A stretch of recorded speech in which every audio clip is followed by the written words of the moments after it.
Today, I want to talk a little bit about First Blood, the book versus the movie. First off, David Morrell, the author of this was his debut novel, and I don't think I've ever read a debut novel impressive as this one. It was written in 1972. I just finished rereading it again. I've read it a number of times over the years. This is my actual first edition copy, which has been inscribed by that guy right there, the author of the book. And a number of things really stand out about it versus the movie. Now, let's talk about the movie a little bit first. There are a great number of differences in between the two.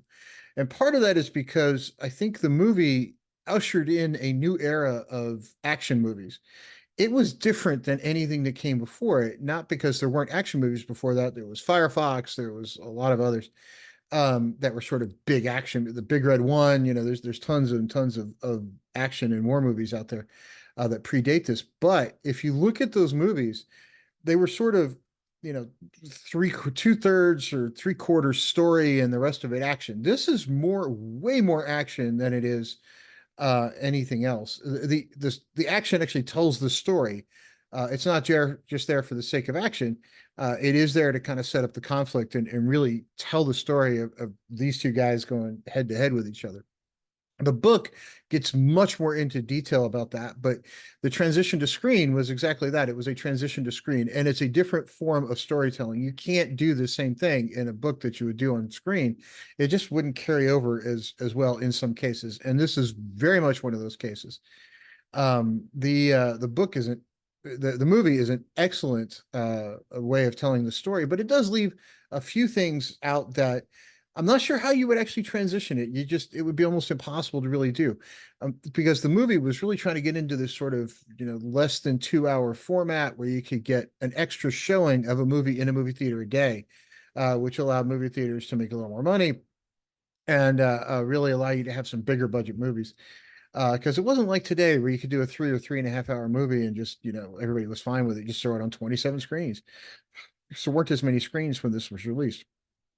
Um, but the book, first, the one thing that stands out about this, we'll get to the writing in a minute, is the quality of this book is amazing. I've seen some first editions that are not that great. I've seen some first editions that are amazing.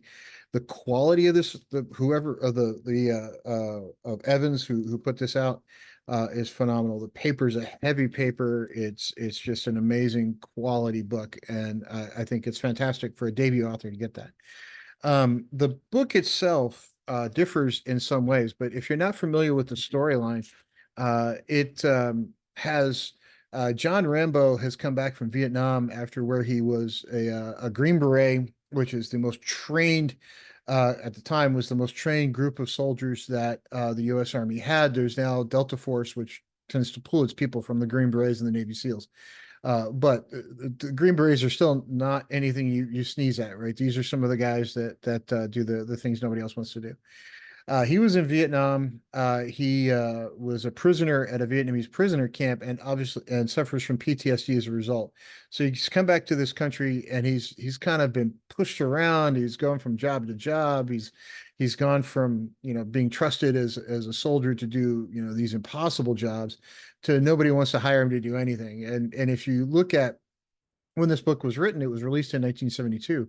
It was written in the height of sort of anti-war protest of let's get out of Vietnam, right? So we look at it now and say, oh, obviously, Vietnam was probably not a good idea for us. But at the time, we were still it was still going on. So when the movie came out, and even in the book, it shows Rambo having come back and been discharged and not finding his place in the world, and really kind of getting pushed around because he, long hair. In the book, he had a bushy beard. He just, he didn't quite conform to what everybody else felt he should conform to. Get a job, work in a garage, right? That kind of thing. So he gets bullied a lot. He gets kind of pushed around, and he gets to the point where he's so frustrated, he just doesn't want to take it anymore. And interestingly, I find I can identify with that character greatly because I think in the United States and in the world today, not just the United States, there's a lot of people who are frustrated and tired of getting kicked around. We're tired of getting told, not your turn, you wait on the side, you go do this, you go do that, you'll come, your turn will come, and it never seems to, right? So I think a lot of people can identify with the character, maybe not getting pushed around to the extreme that he does, but at least identify with having not instantly found your place in life and having to struggle a bit. When the conflict really starts, when uh, the police officer Teasel in this case wants him to leave town. Says, "Oh, don't stop here, right? We don't like vagrants. We want you to move on." And Rambo's like, "I just want to get something to eat, right?" So he gets tired of getting shoved around and he just wants to have some food. And he's like, "Okay." And in his mind, in the book, he's like, "No more taking it. I'm not going to take this kind of bullying crap anymore. I'm gonna really kind of stick it to the person who's doing it to me." And so of course he gets arrested. The body count in the book and the movie gets sort of a bad rap for this massive body count. And I went and listened to the audio commentary by David Morrell, and I watched the movie carefully. I think you only really see 4 or 5 people die in the movie. Um, there's a little innuendo about more than that, but there's only really 4 or 5 on screen. The body count in the book is a lot higher. It is significantly higher, and the brutality of the fight sequences in the book are much, much, much, much higher than what you'll see in the movie. And I think that was kind of done on purpose because some of what's in here you can't really do on screen. At least then you couldn't do on screen and get the right rating and get people out to see it on date night. Or for any other reason. So one of the things that David Morrell captured very well was he wanted to show just what it's like if you take one of these guys who've been trained to this extreme and really put them in a situation where they're willing to actually fight back. So he actually in the movie, Rambo breaks out of prison, but by the time he breaks out of prison, he's got his knife back, he's got a couple of weapons, he's got a motorcycle, he's off in the hills, right? When Rambo breaks out of prison in the book, he's naked. He's got nothing, right? He does steal a motorcycle, but he breaks out when he has no clothes on, runs up in the mountains. And of course, Teasel's like, "Oh, he's naked, right? We got this." He takes his whole police force up there. He runs after him, calls some people with some hunting dogs, gets him up there. And less than 24 hours later, they discover that not only is Rambo no longer naked, he's fully clothed, he's armed, he's got a rifle, and he's fighting back. So now you've got this other problem in that Teasel doesn't want to let the fight go. So let's think about Teasel for a second, right? Is he just a small town police officer who doesn't want to take this crap? No, no, no, no. Teasel is a Korea War vet who fought in one of the bloodiest battles of the Korean War and earned a Distinguished Service Cross as a result of that. So he's like, he's got this sort of inner conflict and he's going through a divorce. He doesn't want to give up on the fight because that wouldn't be, manly enough. That wouldn't be him. That wouldn't, prove he's worthy of doing these things, and he's frustrated about the divorce. Then you got John Rambo, who's a Green Beret with a Medal of Honor. This guy is used to big combat fighting where he's got huge force against huge force. Rambo is a guerrilla fighter, right? He's a Green Beret. He's like, I'm not force a huge force on force. I'm little force on big force, or little force on medium force. So of course, he pulls his entire police force and a bunch of guys off in the woods to chase out Rambo. And in the movie, they portray it like Rambo kind of screwed up and let a bunch of people live coming out of the woods. And in the book, Rambo issues that famous warning, in town, you're the law, out here, I am, leave me alone, or I'll give you a fight you won't, you'll regret. Well, in the book, only one guy makes it out of the woods, right? So there's a bunch of them that go in there. Only one makes it out. It's a miracle he kind of makes it out, and it turns out to be Teasel.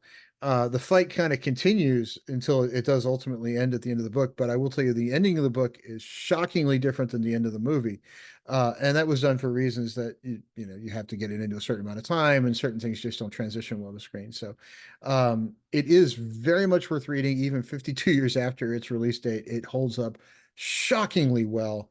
Again, not only just one of the best debut novels I've ever read, really one of the best action thrillers I think I've ever had my hands on. And I've written a number of them. I've read hundreds of them by everybody from, him to Robert Ludlum, which is really more spycraft stuff. But, Lee Child, you name it. I've picked up the action thriller books if I can figure out how to get my hands on it. And if you look around my social media presence, you'll see hundreds of them out there. But this one is really in a class all its own. And if you have not read it in the 52 years since it's been released, one of the other things I find interesting about it is that it has been translated even before Google Translate into more languages than I can eat than most books ever see, and has never been out of print. It is an amazing book, and I think it speaks for itself. So, if you ever get the opportunity to pick one up, they're still available, right? You can probably not going to find a first edition too easily because they're getting very hard to find. But I'm sure it's out there in every format that you could possibly want. So if you have not read it and you enjoy action thrillers, this needs to be at the top of your to be read pile. I can't stress that enough. And David Morrell, I thank you for writing this, and I thank you for the perseverance it took to get it made into a movie, which now has become, of course, the sort of, I feel, the film that ushered in the modern action thriller, and of course gave us a legacy character that has gone on for, I think, 5 or 6 movies now. But this one kicked it all off, and kicked it off in a way that I think, while yes, there were differences, and I do know there was no intention of ever doing a second film. I think it was intended to be a one-off. Because remember, Stallone was far from a bankable actor when this thing came out. It was very early on in his career. I think this one kind of elevated him quite a lot. This book is definitely worth your time to pick up. I know there's a couple of sequels to it now, but this book was originally designed to be standalone, and I think you will absolutely enjoy it as such. It is one of the ones if I could convince anybody to read, this is the book I would convince them to read. Everybody have a great day. Click like, subscribe, follow wherever you happen to see me, and drop me a line and say hi. Everybody have a good one. Thank you.